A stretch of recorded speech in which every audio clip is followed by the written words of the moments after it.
Hi, I'm John Maxwell. When the top companies in the world are looking for trainers, speakers, and coaches, there's one name that stands above the rest, and that's Maxwell Leadership.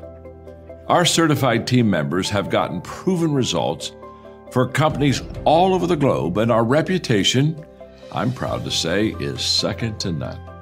Some of our members have risen to the top of their profession, including the one you're going to meet today. I proudly introduce you to my friend Bob Fabian Zinka. Welcome to the Leadership and Success Podcast with your host, Coach BZ. If you need to develop into a better leader, this podcast is for you.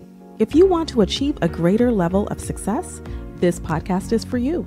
His mentor, Dr. John C. Maxwell, said it best: everything rises and falls on leadership.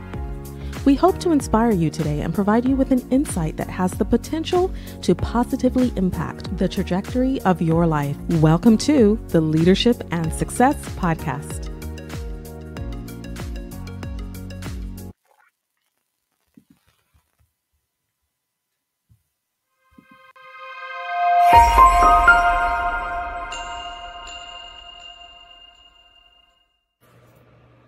Hi everyone, my name is Doniella McKoy, and thanks for joining the Fast Forward to hear my journey. I am an adjunct instructor at the University of Alaska Fairbanks campus, and I teach business continuity and crisis management through the Homeland Security and Emergency Management program at the School of Management. My journey started when I earned my master's degree at Boston University in Healthcare Emergency Management. When I completed that, I joined FEMA Corps, and I believe I was a part of the first class for FEMA Corps, so shout outs to them. I learned a lot about how federal government operates, with FEMA in my eyes being the premier emergency management organization. I was able to go to FEMA headquarters in Washington, D.C. and see some major exercises, which is a great experience. I also got to go to Texas and work with the unaccompanied minors, and I was in Texas during the Ebola breakout. From that experience, I definitely learned that I wanted to focus on planning and preparedness, and my journey has stayed true to that thus far. So when that program was complete, I was hired as a continuity of operations planner at the Office of Emergency Management in the city of New York. So my day job was working with agencies to really plan and prepare for resiliency. So every agency has a different mission statement, which is fine. But in the city of New York, we all have to come together to be able to provide, you know, whether you live there or work there, we need to be able to provide support. So in the Emergency Operations Center. I was the ESF8 coordinator, so that's health and medical specific. So I work with hospitals, dialysis centers, adult care facilities, really anyone who had a focus on health.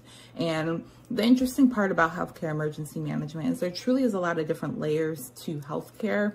You know, it's not just doctors and nurses, it's also the security. It is the people who cook food for the patients. It's the people who will transfer them from floor to floor. It's the people who make sure that the hallways and the bedding is changed and clean and clear. So really taking into consideration all the things that healthcare takes to be efficient was really what we focused on in the Emergency Operations Center. Eventually, I relocated to Philadelphia, Pennsylvania, and I am now the Business Continuity Program Administrator at Health Partners Plans. As a Business Continuity Program Administrator, I am a planner. I work on plans with different departments. I am the great communicator, public speaking for sure, talking to senior management, executive leadership. I am an editor. I am the tech person. I do it all as a department of one. And I think that's very common for a lot of the emergency management and business continuity folks, is sometimes you don't have a large team surrounding you and you really have to hold the fort down. So I also help with corporate communications and getting those messages out. I think one of the things that aspiring emergency managers should consider doing, I'll never tell you what to do, I'll just make a suggestion, is to really connect with others. Building relationships is so important. And it has to start with you. It starts with just messaging someone on LinkedIn. It starts with, you know, liking a post, commenting on a post, showing up to speed networking, going to conferences if you can afford that. But really learning from others' mistakes and taking their advice is really going to put your foot forward. And you don't have to have a degree in emergency management or business continuity. So I would really recommend really understanding the value of your skills and then showing how they're transferable and making sure that your resume reflects that. Good luck in your journey, and thank you for joining this Fast Forward. All right, everyone. I am so grateful today. I have a very, very special guest for you. You just heard a little bit from Doniella McKoy a second ago. But before we get started, let's do our moment of gratitude. It's going to take just a second, less than a minute. We want to be grateful for one thing every day on the Leadership and Success podcast community. So if you would close your eyes if you can, or if you want to, put yourself in your happy place. Take a deep breath if you want, and think about one thing that you are grateful for today. I think today I'm grateful that I woke up this morning and I had my right mind, right? Because somebody last night somewhere went to sleep, but they are not going to wake up today, but I did. And somebody else may wake up, but they are really in turmoil, depression, anxiety, and they're really out of their mind. And I am in my right mind, and I'm very, very grateful for that today. So let us know what you are grateful for, and type it in the comment. And also let us know where you are joining us from, what city, what state, and then if you're outside of the US, what country. So really appreciate you being here. So today I have a very, very special guest. So let's see. I'm excited to welcome Doniella McKoy today. And she's a globally recognized resilience leader, educator, community builder to the Leadership and Success podcast. And one thing you guys may not know, she's also the #1 female content creator in the USA. That is quite a great achievement for risk and resilience on LinkedIn. So she's a corporate business continuity manager for the Americas at Syneos Health. Doniella leads program across 5 countries, guiding her team to a 2025 BCI Business Continuity Team of the Year nomination, which I believe she just won. She's going to tell you all about it. And also, she's the founder of the Global Resilience Exchange and Continuity Coffee and Chat, connecting resilience professionals worldwide. And this will be a powerful conversation in leadership, resilience, and building communities at last. So without any further ado, ladies and gentlemen, let me bring Doniella McKoy. How are you doing today, Doniella? I'm well. I'm so excited to be here. Thank you for taking the time to invite me and to schedule me. I'm really looking forward to today. Fantastic. All right. Okay, that's my fake crowd clapping. It came in a little bit late, but anyway, it is all good. So I guess to get started, is there anything you are grateful for today? What is one thing you are grateful for on this beautiful Saturday? One thing, I am grateful for many, but I will share one thing. Right now, I'm grateful for an active community, Mm, for the people who reach out, for the people who invite, the people who check in, yes. the ones that are making sure community stays strong by really doing Wow. what they need to do to create it. Fantastic. No, that is so important, especially in days like now. Having a community really means everything. And what is one thing about you that most people may not know about? One thing that people may not know about me is that do, do, do, I am a ferocious reader. And this year I won the adult reading club at my library for 2025. Wow, fantastic! No, that is so great. Can you walk us through your journey into business continuity and resilience? What first inspired you to pursue this path? Sure. So I saw a movie named I Am Legend with Will Smith, and I was traumatized. I was like, what? How could this happen? How come the people didn't get out safely? Who's supposed to do that? I'm going to be the person who does that. I had no idea that emergency management existed. I didn't know about, the resilience industry, but I would just Google like evacuation occasionally, trying to figure out like, how are we going to Wow. fix this? And I found my master's degree program at Boston University, the healthcare emergency management program. And I applied to one graduate school. I got into one graduate school and I graduated. And it was, I Wow. mean, the textbooks were like my favorite books. I was totally into it. And I'm a little bit of a nerd. So I went to like science camp growing up. And so healthcare emergency management was really up my alley and really Wow. allowed me to work in my gifts.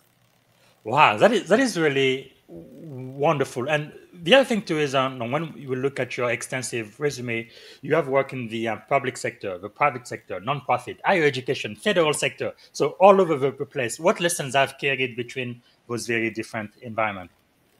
Everybody has problems. It sounds crazy, but everyone has problems. And a part of my role in resilience is to, I like to say, allow things to bend, but not break. Hmm. And so if you don't understand the problems or the issues or the concerns, you're not really going to be able to do that role well.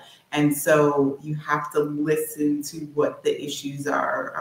And people tend to run away from issues. They don't want to be concerned. I Hmm. don't quite have that luxury. So across all the sectors, there's always some kind of issue. And sometimes it's not your organization's fault or your leadership. Sometimes it's completely out of your hands. But at the end Hmm. of the day, you still have to deal with it. Yeah, that makes sense. And currently, you are at Syneos Health, right? You lead continuity program across multiple countries. What are unique challenges of building resilience at a global scale? Cultural competency. So when I talk about active community, it's the fact that I know a guy in Mexico City that if something's happening in that region, I can talk to him, right? And he can give me the 411. I don't have to pretend to know all the things about these countries. I can go to the source. So creating that Mhm. community is really important. And then understanding like things that may be a red flag for me, it's just another walk down the lane for them, right? And so addressing real issues, not making up fake issues by understanding the culture of each of those countries, those facilities is really Mhm. important. Wow. And Yeah, big news. Are nominated for the 2025 BCI Business Continuity Team of the Award, and I believe you just won that. So, what made your team stand out? Our collaboration, to be honest. So we were shortlisted for the BCI Americas Award. We did not win it, but I won award for diversity, equity, inclusion. Oh, okay, And, okay. Wait a sec.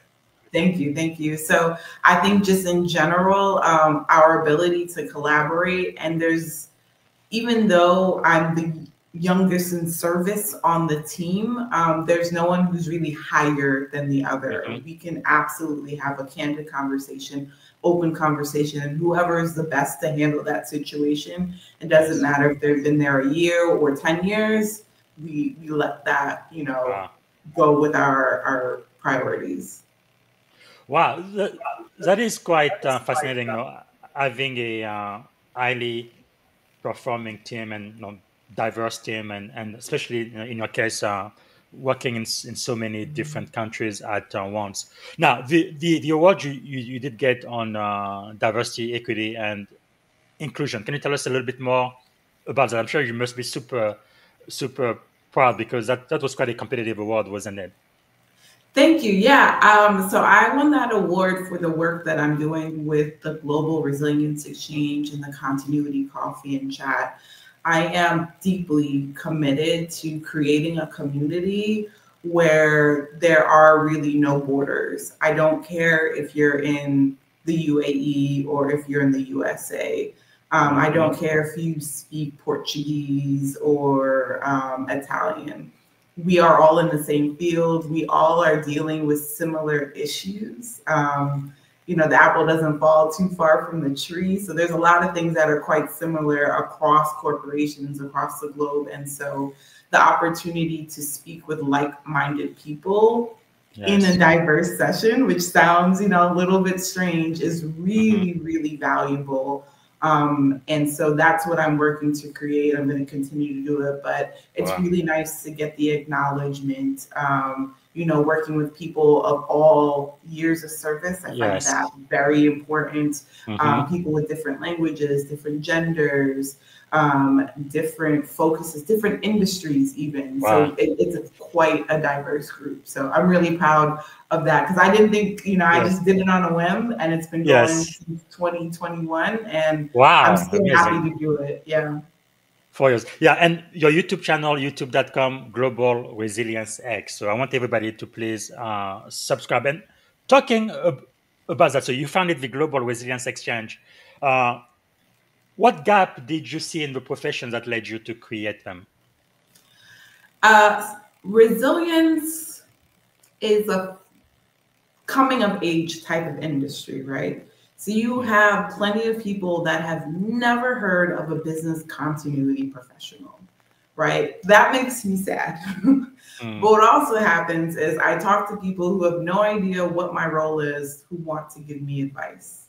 It's a very strange situation, because they don't know what I'm doing, but they love to tell me what to do, right?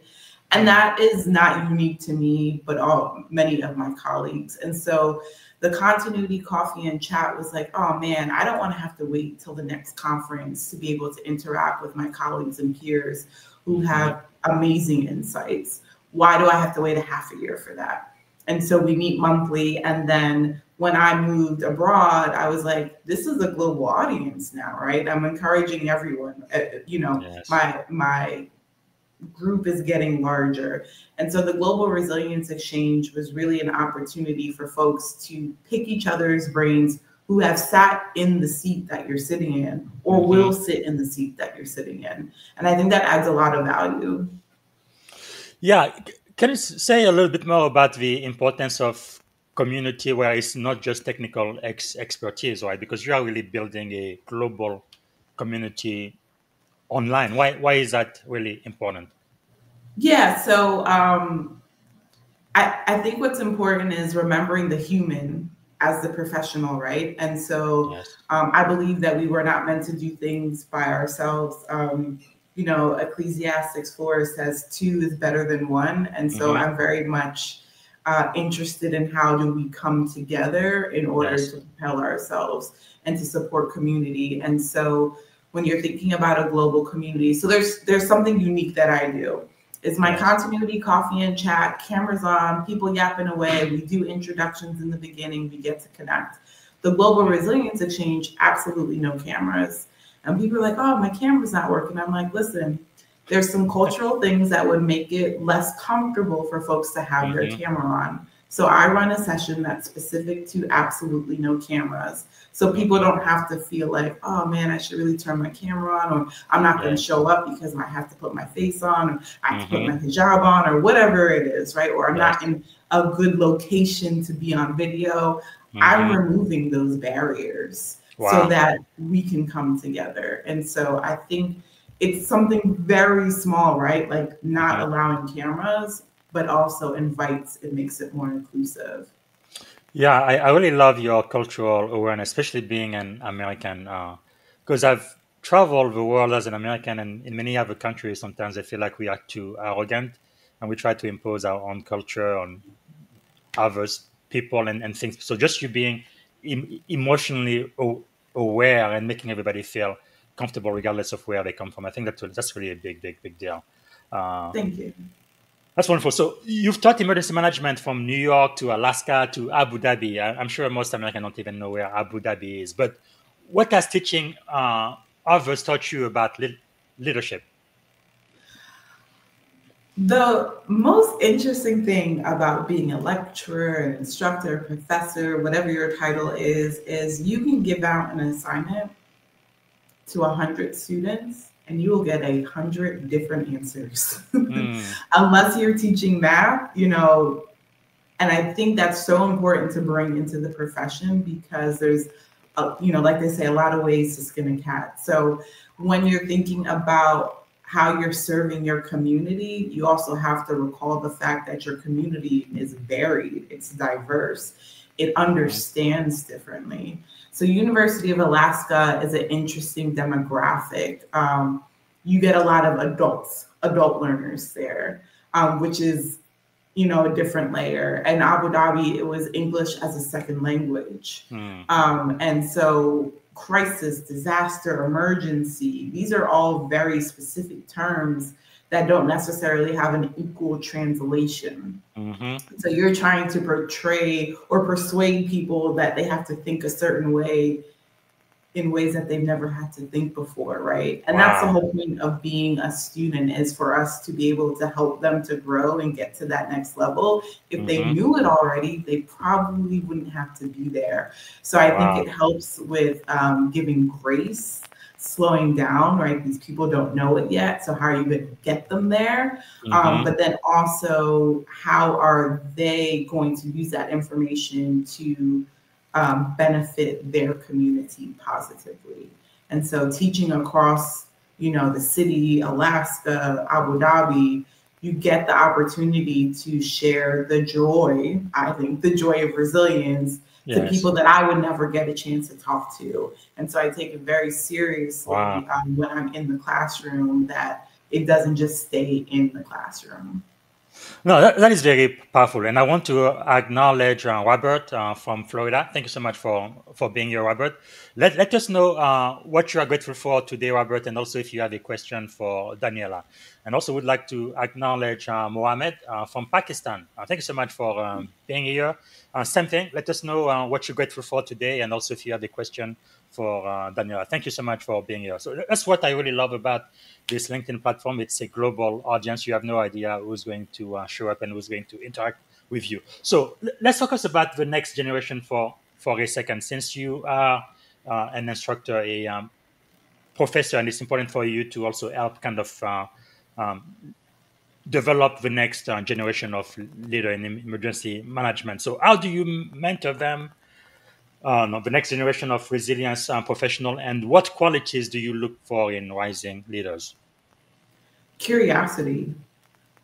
People who want to gain more knowledge are going to do better.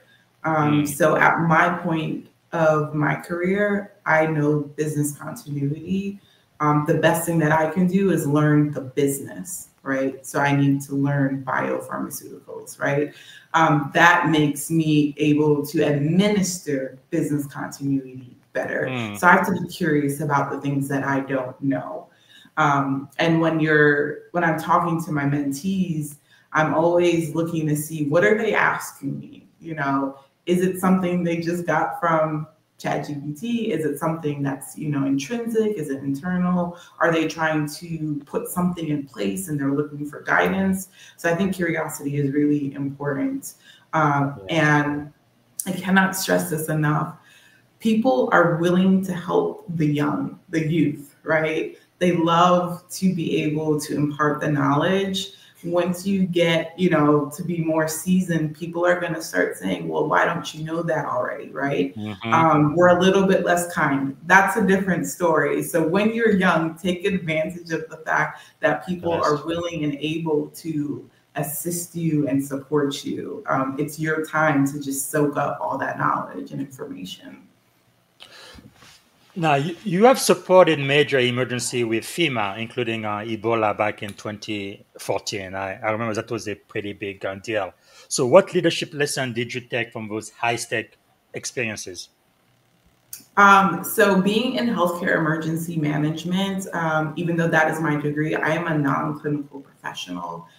And if I had known that the pandemic, COVID-19, coronavirus is going to come, I would have really thought about Ebola differently. During Ebola, we went straight to the clinicians, to the scientists, and really were like, well, what's happening here? How do we deal with this, right? And then we kind of did a 180 when it came to the pandemic. It was like, the doctors don't know. We're going to just do what we feel. And so it's a really interesting contrast throughout my career to see those two major events. But I think what's important is really utilizing the experts. And it's not just the experts on paper, but the people who have the ability to express technical or complex issues for the average person. So I can't teach someone, you know, something that just won't resonate with them. They're not going to retain it. And so when you're dealing with the public, you really have to figure out who's going to break it down in a way that people can understand and take action. Yes. Now, you mentioned the global COVID-19 pandemic. I think for people of my generation, Gen X, 9/11 definitely was a huge impact, but COVID-19 was probably one of the biggest impact of the people in my generation too. We're never going to forget that. So in moment of uncertainty, you even talked about the expert, like during COVID-19, the expert didn't even know because it was all so new and they were figuring it out at the same time the public was. So with all of the uncertainty, the chaos, the fear, and all of that, what anchored you as a leader? I try to be a very hopeful and optimistic person, but it has to be rooted in logic. So there was a bet at work when we're going to get back to work, right? And everyone's like, oh, we'll be back by the summer. And I'm like, absolutely not, right? And that's based on my training, you know, looking at pandemics at a graduate level. But I knew that that was not possible because as soon as the summer hit, everybody was going to be outside and they were going to be outside together, which means that things were going to still spread, right? And I said that to them, like, no. And then at the end, they're like, wow, how did you know that? And I think human behavior is something that is often missing from these overall issues, right? How are people going to react? So you mentioned fear before. I don't think people really understood the level of fear that people have across the world, right? People, their family members were perishing, their jobs were taken away from them. It was so many levels of fear. And so when people don't have access to their normal routines, they start to act in strange ways.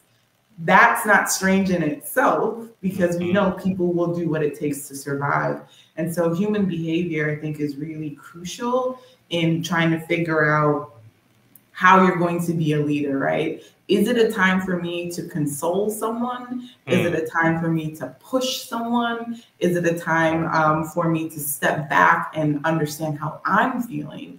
Because you can't pour from an empty cup. Yes. Yes, and I'm assuming during the pandemic, people like you in crisis management, doctors, and first responders, and all of that, they were really working double shifts. I mean, you guys are really my heroes. It's just incredible the work that you all did to keep us safe and applying whatever wisdom and understanding knowledge we had at the time. So for that, thank you. It's incredible being in your line of work. So as a top ranked content creator for risk and resilience, again, the #1 female content creator on LinkedIn, right here. What motivates you to keep sharing your insight publicly? And also because I think for many people, right, they are afraid sometimes for what people are going to think about what they create, if it's an article, a post, or whatever. So I guess when you first started doing it, how did you kind of get over that uh, uh, anxiety or fear, and then what motivated you to keep doing it? Keep it short. Keep it short and sweet. Yes. Give people less to pine about. But I think my motivation came from a place of being bullied, that my voice or my experience was irrelevant or could not be possible. So I am from New York. I lived in an area that had no sidewalks, no streetlights. We have well water. And I remember having to learn a new address because we were getting on the 911 system. We were a rural box when I grew up. So I know 2 addresses, right? And my express train is about 72 minutes from Grand Central. Wow. So that is proper New York City. I'm not that far away. And so when people are like, no, people don't live like that. We have no police force. We have no fire. You know what I mean? And so I made it my mission to let people know people are living like this now, today, right? This is a real experience. I grew up in a real community. I had to take the small bus to school because, the roads were too windy for the big bus. And so I want to share that when we talk about diversity, it's also a diversity of experience. It's not just gender, color, religion, et cetera, et cetera. And so if my emergency management, community, the professionals, the politicians are making decisions, but they don't know my experience, it's impossible for them to make a decision good for me and my family. And so you have to share that experience with folks and let them know, hey, there's another way of living, of experiencing life, daily routines. And so I just really wanted people to understand that even in New York, fairly close to New York City, I have well water. I had to worry about if the well was going to go dry. That is quite amazing, because I remember when I came to America, I was 17 years old. The only images I saw in the movies was New York City, the Big Apple, or Los Angeles, and all of that. And then I ended up in a small city called Tuscaloosa in Alabama. I'm like, what in the world is this? Am I still in Kansas? But yeah, it is quite amazing the diverse experience people may have across this country. So when we started the podcast, you said you were grateful for community. So you're a proud member of Zeta Phi Beta. Congratulations. So how has sisterhood and service influenced your leadership style? So the interesting about being in a sorority or a fraternity, right? Like, today, whether I was in an organization or not, I can go volunteer for sure, right? People are always looking for volunteers. But when you commit yourself to an organization such as Zeta Phi Beta Sorority Incorporated, now you're moving with a group, right? You're moving with a different kind of set of resources.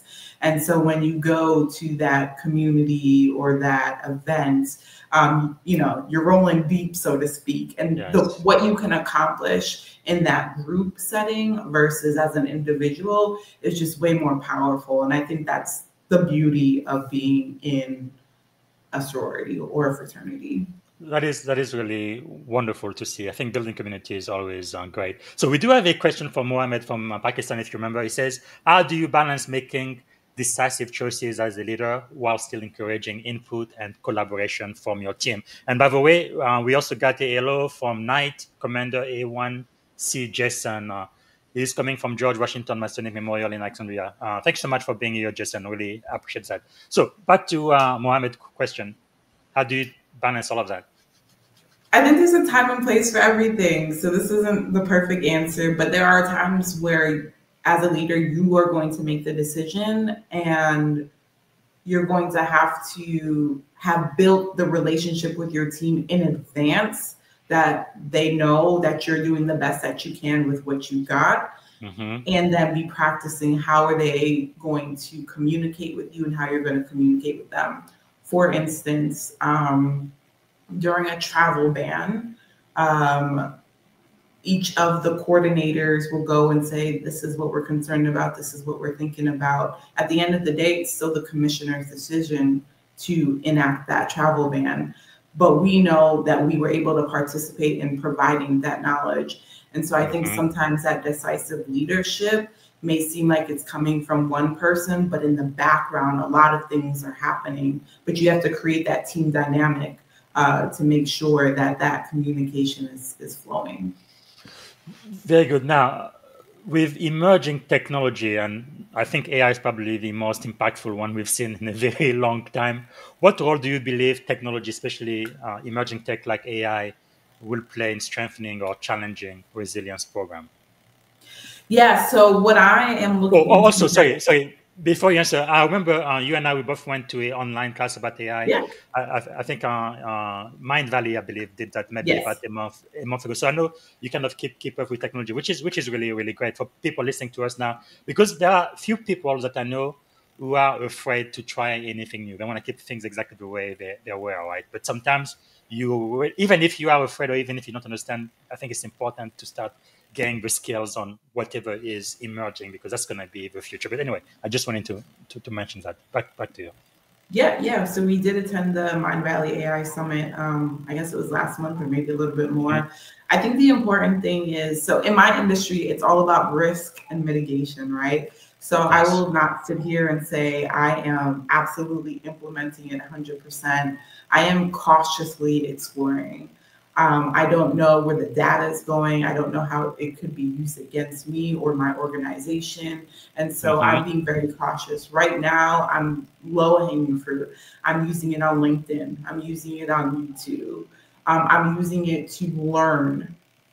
And so I think there's some things that we can do to kind of dip our toes in the water of artificial intelligence. And I think also, I always like to say AI is not new. It's just the wide acceptance of AI is what we're seeing right now. And so in terms of like innovative technologies, I'd love to be able to use AI to help me with my risk analysis and threat intelligence gathering systems. You know, what are the triggers, what I should be looking at. And I think in the future, if we, can get comfortable with AI, it's going to be how is it impacting our supply chains? Is there something it could notify us in advance? So working where I am now, IV bags, healthcare, I need IV bags. I need the needles to draw the blood.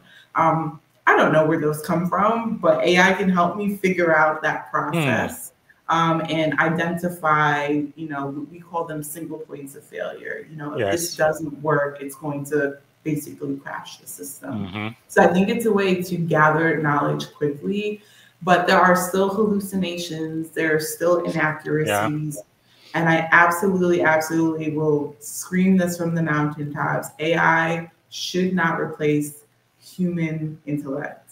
You have to actually read it and understand it and be able to challenge it, because I used it to go to Tennessee a couple of weeks ago, did an itinerary, and it told me, go to the museum on Monday. And I was like, but the museum is closed on Monday. They're like, oh yeah, that's true.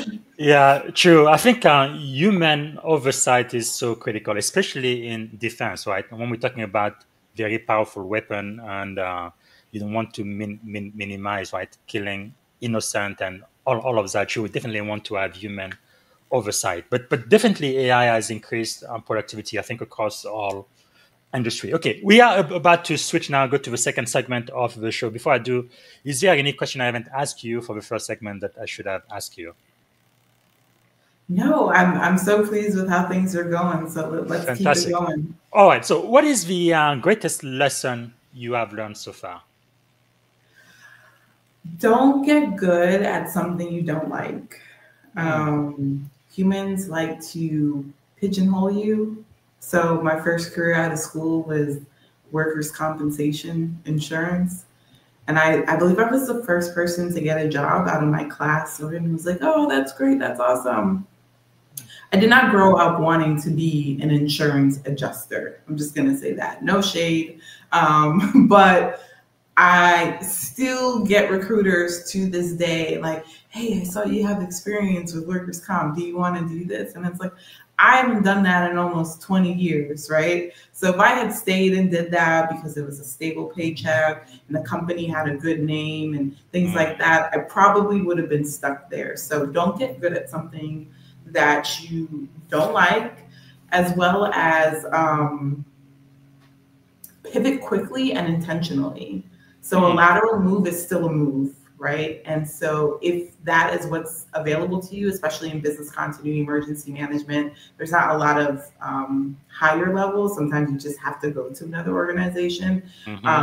You do have to understand how that pivot and being intentional could, create your career. That is very powerful, very good advice. So what is the greatest leadership advice you have ever received? Take care of your people and they will take care of you.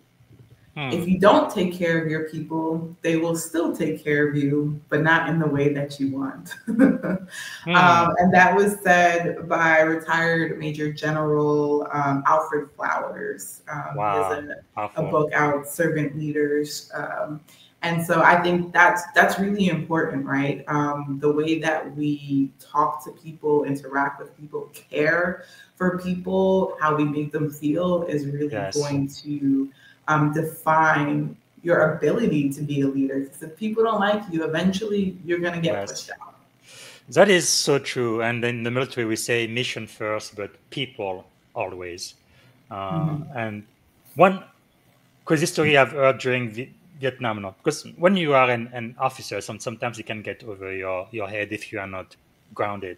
But in reality, at least in the Navy, I believe it's the senior enlisted, the chiefs, those are the people who really run everything, they know everything. So if you are not nice to them and you think you have a big shot and you are nasty and a jerk and all of that, let's just say that there were some junior officers who went to Vietnam and they never came back. And I mean, I'm not saying that it happened on purpose, but sometimes their own stupidity or arrogance really got them killed when they should have really listened to the senior enlisted. So really the way you treat your people, taking care of them, you're right. Then they will come back and take care of you the right way. But anyway, so as a leader, what are you learning right now? I'm focused on systems thinking. I'm very interested in creating systems that can exist without me.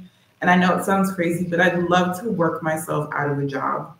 That all the systems are in place, that it works, people understand it, and that it can just continue doing, meeting that mission, meeting that goal. And so I've been reading a lot about systems thinking, on YouTube, watching videos, hearing about it, and trying to figure out how I could put that in place. So right now, I'll do it with the Global Resilience Exchange. And then, that's kind of my testing ground, so to speak, but then implementing it into, my professional activities. So how has failure shaped your life? I think about failure more in the terms of like lessons learned. I grew up with my mom always saying like, you don't need to make the same mistakes someone else made, learn from their mistakes. And so I love talking to people and hearing about the highs and lows that they're going through and trying to, like I said, pivot, intentionally pivot to be able to learn from those lessons. And so I think in terms of failures, I think about the systems, like the systemic systems that are in place, especially in the US, that make it hard for underestimated people to succeed. And I think that's a failure in general, not for me specifically, but you have, you know, a large group of the population that hasn't been given the resources that they need to, you know, maybe find the cure to cancer or to HIV, or, you know, to figure out how to do a surgery even more efficiently. And so I think that failure shapes me in terms of trying to fix the system. Can you share a moment where your values were tested as a leader and what you learned from that experience? Sure. So sometimes living or operating in a remote world, it comes down to a game of telephone. He said, she said, and you're thinking to yourself, how did this person get to this conclusion, right? And you get flustered and you get frustrated, and this issue is like following you around, and you're like, I don't even think I said that. I don't even remember this conversation. And so you get a little bit discouraged, but I think understanding your integrity, right? So yeah, I don't remember saying something like that, but no, I couldn't have said something like that because I'm not that type of person, right? And so understanding who you are, being self-aware, your integrity, you know, you're thinking, you're feeling attacked, but at the end of the day, it's to push you to be even stronger with how you are going to interact with people, how you're going to carry yourself. And I think that's important to really understand who you are. Absolutely. And who are some of the people that you are following now, some thought leaders, some of your mentors that we should know? Yeah, so my mentors are Simon Contini. He is in Abu Dhabi right now. He's had a really awesome career between military service and technology services and what he's doing in resilience for the Business Continuity Institute in the UAE. I also love talking with my friend Frank Perlmutter. He built his own software and really help the industry to be able to show their value. And so that's someone I try to talk to regularly. He's actually going to be hosting the next book club for the Global Resilience Exchange and how to have a more, you know, finding passion in your life. So he's retired now, and basically he's just like, at some point it's enough, right? And a lot of us struggle with understanding when it's enough. And so I think that's a really good book, and he's a really great resource to be able to talk with. Okay, so if you could choose 3 people to have dinner with, who would you choose and why? They could be alive, dead, or mythical figures. So Regina Benjamin, which is the 18th Surgeon General. I just think she's awesome. She's also a member of Delta Sigma Theta Sorority Incorporated. Calvin Drayton, he was the former first deputy commissioner at New York City OEM. And that's more of a, I wish when I was working with him, I had like picked his brain more. He has passed since, so God bless his soul. But he was just such a wealth of knowledge and so well respected, super classy, and just like, you just wanted to do your best when you were around him. And so I think he was an amazing leader. And then it would be a toss up between Shonda Rhimes and Issa Rae.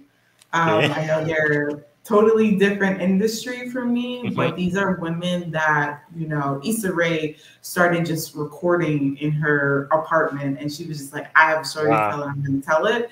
And she's closer to my generation, but Shonda Rhimes, I read her autobiography, Year of Yes, and I just think, wow, when we start saying yes to things, how doors open.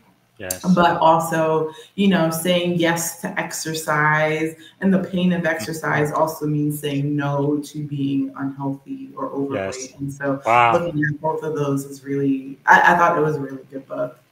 Very inspirational. So talking about books, what have you read lately that we should read? Or which book do you recommend?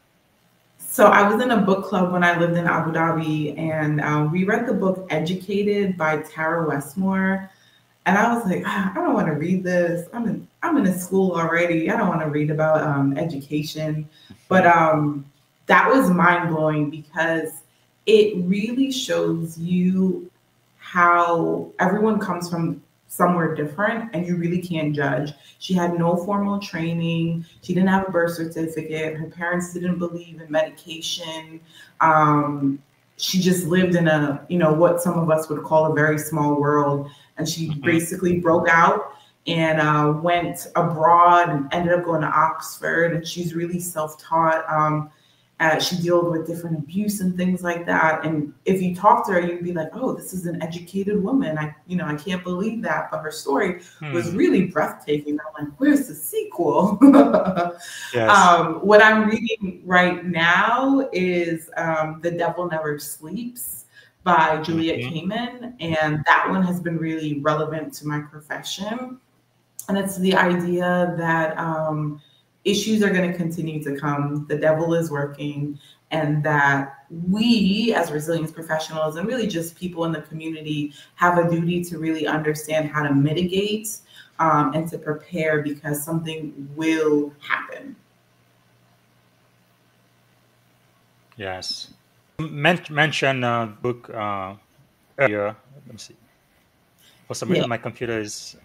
So I'm reading that now. I'm reading that concurrently, but I would have the pleasure of seeing Major General Alfred Flowers, retired Major General, probably like 2 weeks ago speaking. He's a beautiful baritone voice. You kind of just want to hug him after. But he is one of the longest serving folks in the Air Force. And so he has some really great insights and stories. So I'm looking forward to, I've only done about 2 or 3 chapters in his book, but after hearing him speak, I immediately had to get his book. No, that is really fantastic. What about YouTube channels?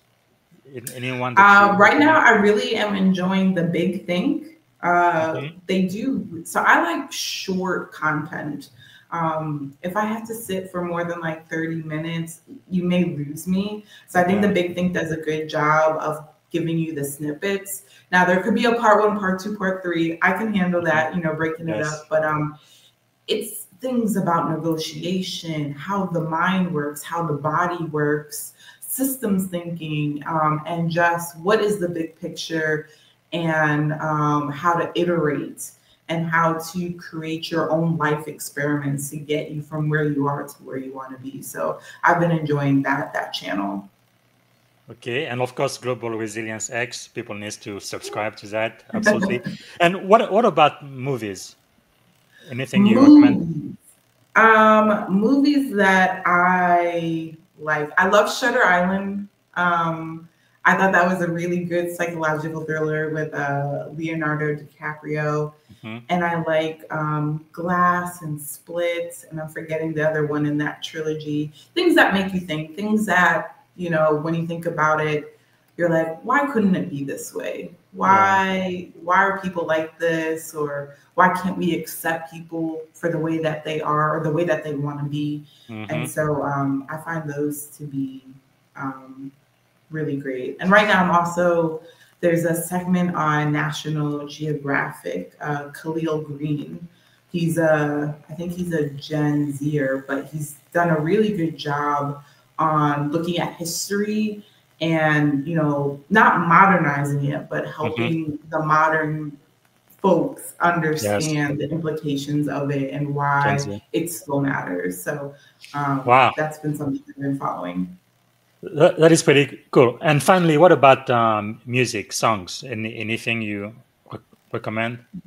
So I like Lauryn Hill as an artist. I think she's very authentic. She's spiritual.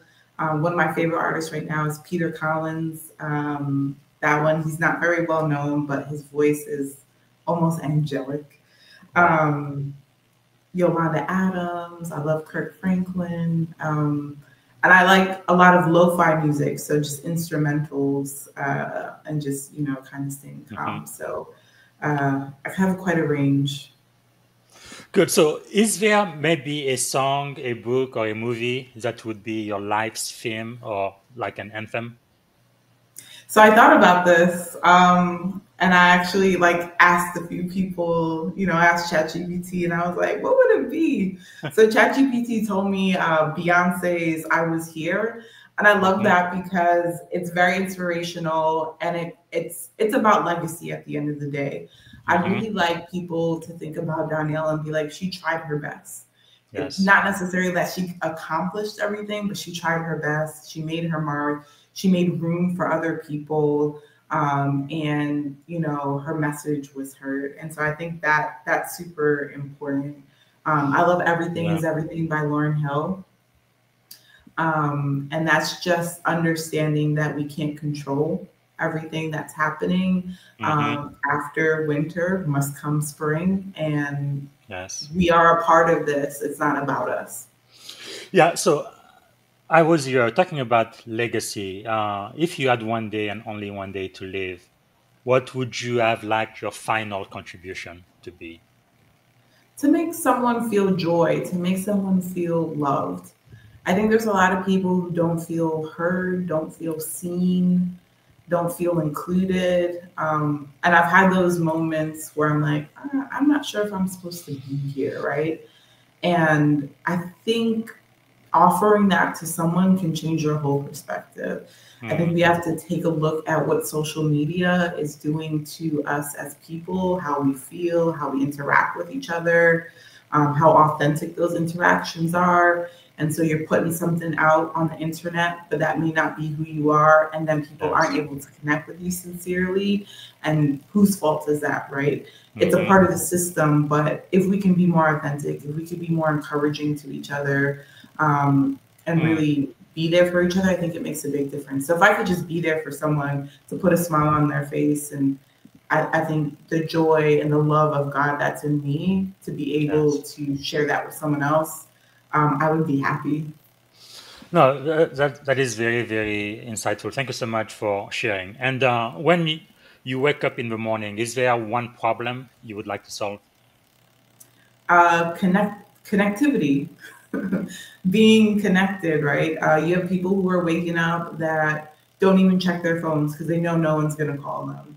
You know, no one's going to look for them. No one cares about them, whether that's true or not. And so I think connecting people to resources or to community, I think is really beneficial. I think isolation and depression is probably one of the biggest problems that we're seeing.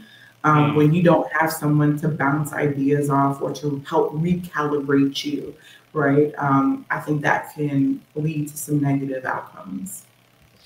Okay, we are getting close to the end of the show. We have about 5 minutes left. And one question I have for you is, how can we add value back to you? So I'd be really pleased if folks would connect with me on LinkedIn, as well as subscribing to the Global Resilience Exchange channel. What I'm doing there is providing my reflections and recaps and interviews from a resilience perspective. And so I just attended DRJ Fall 2025. And so this next bunch of videos are going to be interviews with folks that are in the industry, what they're seeing, how they want the industry to grow. And I hope it's a, you know, it's a positive interaction for folks to be able to see, because I think, yes, I'm a business continuity professional for my organization, but my organization is also in a community. And so that community needs to be supported. All right. So is there any question I should have asked you that I haven't asked yet as we come to an end? So one thing that I like to do, that I'm very intentional about doing, is curating my algorithm. I am a millennial and I am on social media. There's no ifs, ands, buts about it, right? But one thing that I do is I curate my algorithm. So I'm making sure that I'm liking and watching positive videos, inspirational videos, events that allow me to connect with people. I am absolutely rejecting the shenanigans that can be on social media. And I get all the time, people are like, how did you find out about this event? I've been living here for 5 years and I didn't even know this. It's because I curate the algorithm. And so if you are going to use social media, which I think there's a lot of benefits to it, make sure you're understanding what's coming into your sphere, and, you know, make sure you're protecting your peace.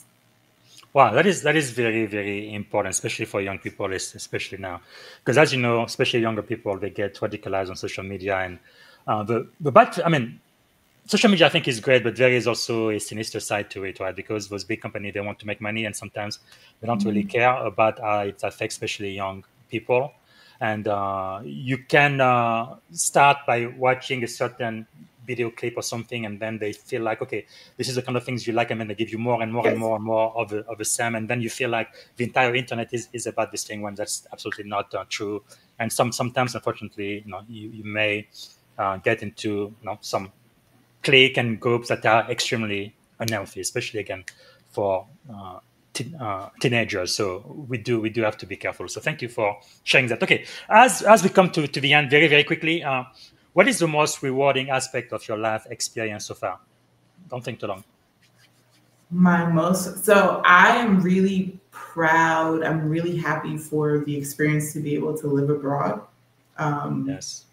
I think that opened up a world for me, not just in terms of, experiencing other cultures. Absolutely, I did that. But my confidence in myself to move somewhere where the main language is not English, Yes. where I had no family, no friends, and I just, did it. I know I can handle myself. And I think Wow. that translates into my career very well. During crisis, during uncertainty, That's wonderful. I am very confident in my ability, but also my ability to ask for help, because there were some things that I just could not understand or do Yes. by myself when I was abroad, able to own that skill of collaboration, but also confidence. That is very powerful, especially if you have a blue passport, you are a US citizen. Pretty much the entire world is open to you. So travel. Because when I lived in Tuscaloosa, Alabama, I met quite a few people who were like, I was born here, I'm going to die here, kind of thing. And they've never been more than maybe, I don't know, 100 miles from where they were born. I think that's kind of sad. America itself is a big, big country, but you really need to go abroad and see how other people live. Like sometimes my kids, like all of the teenagers, they sometimes complain and stuff. I'm like, okay, you keep complaining, I'm going to send you to one of those third world countries, and you're going to see what life is really like, and then let's see how you feel when you come back here. But I just think it just opens your mind just to, you are curious and you kind of see we are in a very, very big world. Right? The world is much bigger than just the Huge. USA. So thanks for sharing that. Okay, I think this is probably the most important question I have for you. If you could go back and give a piece of advice to your 17-year-old self standing at the edge of this incredible career you have had, what would you say to the 17-year-old Doniella? 17. Where was I at 17? I think what I would say is to keep your standards high. And I'm thinking of a Bible verse, Job 22, and it's about submitting to God and being at peace. And I think that one of my prayers is that, Lord, order my steps. I try not to ask for things, because the things that He has placed in my life, I could not have imagined. And so if I'm walking in purpose and doing the things that I'm supposed to, making sure that I have those standards to not get into the shenanigans, Yes. you end up reaching levels that you probably could not see. So I would just say, yeah, stay focused, keep your standards. And it's okay. Not everyone is going to be your friend, and not everyone's going to be your friend forever. Yes. And that people are rooting for you. They want to see you succeed, even if they're not in your ear all the time. You're a representative of your community, and there are people who are cheering for you. Wow, that is powerful. Okay, we are coming to the very end. Very, very quickly, what did you want to be when you were a kid? I wanted to work for Health and Human Services, and I wanted to be like the health secretary. Okay. I know I'm a geek at that age, science camp and all the things, but yeah, I wanted to work for HHS, and they have an ASPR is one of the divisions for preparedness. So that was once upon a time. But that can still be possible with a line of work that you are doing now, definitely. That is true. That is true. Cool. Okay. So what are 3 adjectives describing you as a child? As a child, Cool, like just calm. 2 more. Curious and organized. Okay. As an adult. As an adult, I don't know I don't know the adjective for this, but I'm a cheerleader now. Encouraging, Nice. so I'll say encouraging, as well as thoughtful and compassionate. Very good. Okay, that's the very end of the podcast. And the last question I have for you: what is one word that represents our shared experience on this podcast today?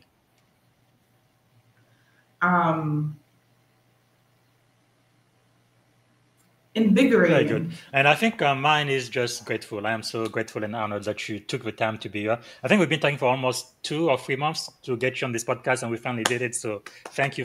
I appreciate that. And I think you really had a lot to teach to the audience, and we can definitely learn a lot from your experience. So thanks again for being here, Doniella. Really appreciate that. All right. Thank you so much. All right, folks. Thank you so much for watching us live on LinkedIn and YouTube. This is it for today. And I'm going to be back here tomorrow. I think I will have the 10-minute AI recap from the podcast we had yesterday with LinkedIn coach Joyce. She was really, really fun. She's in her 70s now, but it's as if she was just in her 20s. She is so full of energy and strength and joy. And when I grow up, I want to be just like her. And I think I will have a 10-minute recap with Doniella day after tomorrow, so on Monday. And also, we are going to have a few other interviews coming up this week, almost every day next week. So make sure to join us here on the Leadership and Success podcast. This is our host, Coach BZ, and thank you so much for being with us today. Bye. Thank you for listening to the Leadership and Success podcast with your host, Coach BZ. If you like what you heard, please subscribe to our channels and come back for more wisdom nuggets on how you may develop into a better leader and achieve greater levels of success. Leadership is the most critical skill. The world will always need leaders to lead others, deploy the next disruptive technology, or execute a business strategy. You may as well decide on counting yourself among the 21st century leaders. See you right here next time on the Leadership and Success podcast with Coach BZ.